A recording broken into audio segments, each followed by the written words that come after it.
Good, happy Monday morning. Is Monday, June 27, 2022. I'm Riley King. Welcome to this Monday morning edition of your morning news update right here on the Riley King Radio Network. Let's get started right now. First up, WMUR statewide partners team up to collect humanitarian aid for Ukraine. Let's take a listen to that video from WMUR News 9.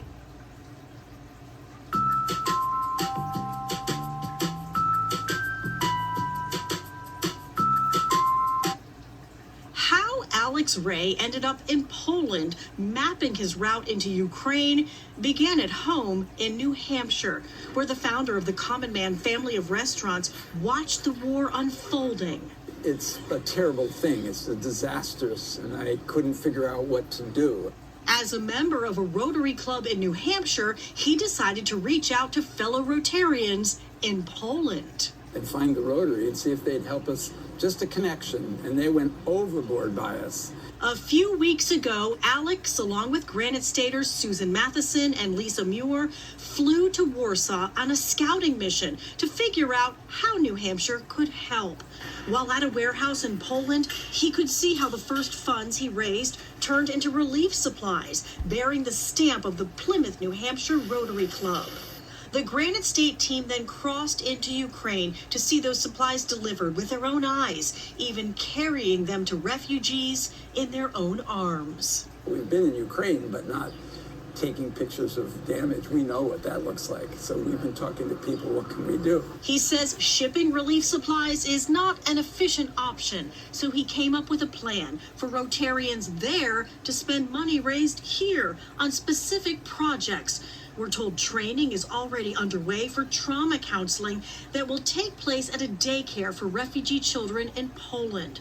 The funds will be used to renovate an orphanage in Ukraine, purchase a bloodmobile for use where hospitals are destroyed, help Rotary International meet emergency medical and teaching needs, and for food deliveries into Ukraine. So we help them with food, and that's 2 trucks a week at $20,000 per truck. Alex Ray's initial efforts have now grown into New Hampshire relief for Ukraine. He pledges to match up to $1 million in donations raised with the help of partners WMUR, iHeartRadio, Granite United Way, and some other familiar faces in the state, like former Governor John Lynch. So we have an opportunity to give $2 million, and the money goes directly to the refugees. There's no administrative costs involved, and that means a lot. Jean Mackin, WMUR News 9. We've made it easy to donate to our New Hampshire Relief for Ukraine fundraiser. Just text NH4 Ukraine to 41444 or visit graniteuw.org. The opioid. Okay, and there you go on that video and that report. 5 departments respond to forest fire in Albany. Let's take a listen to that video from WMUR News 9. An update from Albany tonight where crews are still working on a woodland fire. This is new drone footage of the smoke that's been billowing all day on the Albany-Madison town line. Conway fire officials tell News 9 teams have been dealing with steep conditions as they work to douse the flames. We'll continue to monitor the situation and bring updates both on air and online. Okay, and there you go on that video and that report.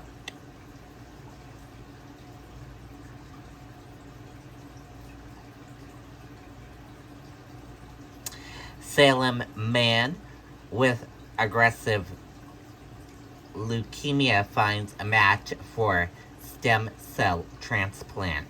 Let's take a listen to that video from WMUR News 9. Only 2 things are forever: love and Liberty Mutual, customizing your car insurance so you only pay for what you need. Now to an update on a story we first brought to you back in February. Salem's Tim Corriveau was diagnosed with a rare form of leukemia back in December. He was eligible for a stem cell transplant, something the nationwide blood shortage made even more difficult. Now he's found a match internationally. Tim and his wife Jody share how they're feeling looking back at the past few months as they enter day 187 of their fight. It's nerve-wracking when you don't know right away and they have to search somebody out for you. 1 minute you think you're going in one direction and then something changes. It could be something very simple and then you're going in a completely different direction. Tim is expecting to be discharged from the hospital in about a month. If you're interested in helping out with expenses, you can find a GoFundMe page on our website and mobile app. Okay, there you go on that video and that report. Canadian tourist boost business at Hampton Beach. Let's take a listen to that video from WMUR News 9. Bienvenue. Welcome to Hampton Beach. Sunday's high temperatures didn't keep beachgoers from enjoying some fun in the sun at Hampton Beach. Tourism officials say they're expecting nearly 5 million visitors this season in the Granite State. A big part of that, the reopening of the Canadian border, which was closed due to the pandemic. Last year, the Hampton Area Chamber of Commerce said business was down 20% without tourists from Canada.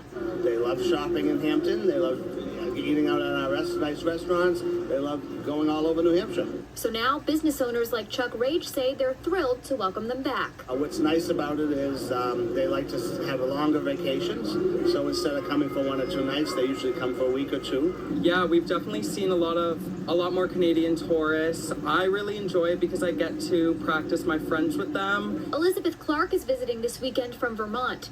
Her children live in Canada, so she says the reopening of the border is like a homecoming. I think that's a wonderful thing because it means they get to come home for the first time in about almost 3 years. And state officials say New Hampshire has been setting tourism records every year since 2020, a trend they hope continues this year. We're live from Hampton Beach. Hannah Cotter, WMUR News 9. Okay, and there you go on that video and that report. That does it for the morning news update right here on the Riley King Radio Network. Thank you for tuning in and listening. Have a great day, everyone, and goodbye.